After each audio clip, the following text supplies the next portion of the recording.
Benjamin நெதன்யாவோட செல்வாக்கு அப்படிங்கிறது ஹசன் நசரல்லாவை தொட்டு தூக்குனதுக்கு அப்புறம் தனி மெஜாரிட்டியில அவர் கட்சி வரும் அப்படிங்கிறது அங்க உள்ள நிலைமை, இஸ்ரேல்ல உள்ள நிலைமை. அதே மாதிரி இந்த வார் கேபினட்ல இருந்து கோச்சிக்கிட்டு போன ஆட்கள்லாம் திரும்பி பெஞ்சமின் நெதன்யாவுக்கு ஆதரவு அப்படின்னு சொல்லி கொடுத்தார்கள். அரசியல் மாற்றம் ரொம்ப வேகமா நடந்துச்சு.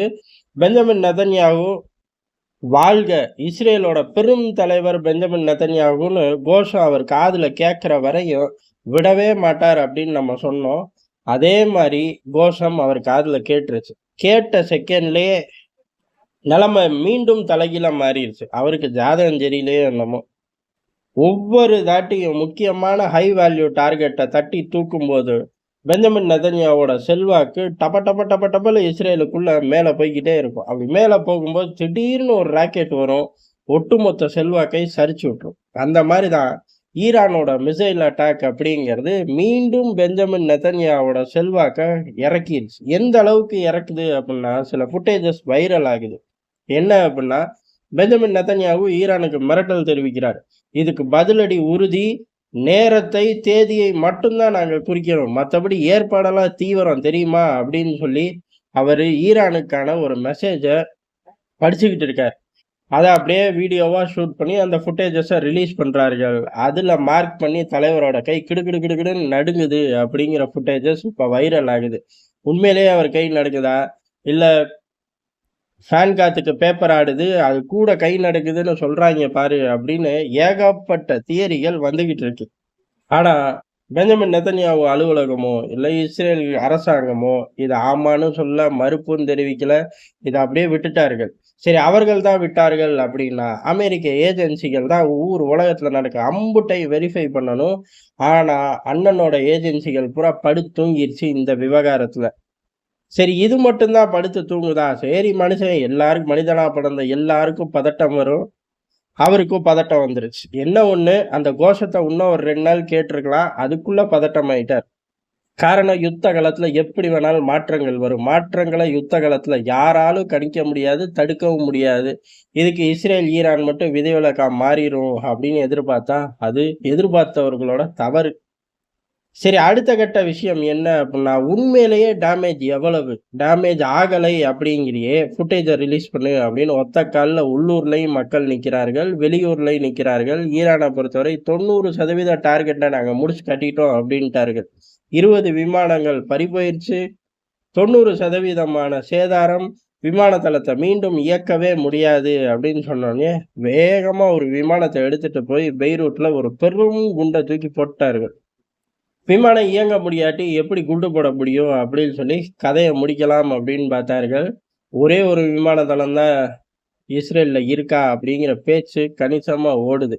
எது எப்படியோ ஒரு சில சேதாரங்கள் தவிர்க்கவே முடியாது அப்படிங்கிறதுல இஸ்ரேல் மாட்டிக்குச்சு. இஸ்ரேலோட பேஸ் போச்சு.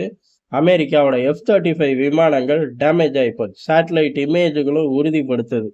இதுக்கு காரணம் யாரு அப்படின்னா அண்ணன் அமெரிக்கா தான். அண்ணன் அமெரிக்கா தான் இஸ்ரேலுக்கு சொல்லியிருக்கோம், 1000 தான் இருந்தாலும் ஈரான் நம்ம பையன் தாக்கும் போது என்கிட்ட கூப்பிட்டு சொல்லிட்டு தான் தாக்குவேன், அதனால அதுக்குள்ள நம்ம உஷாராயிக்குவோம் அப்படின்னு ஒரு திட்டத்தை போட்டிருப்பார்கள்.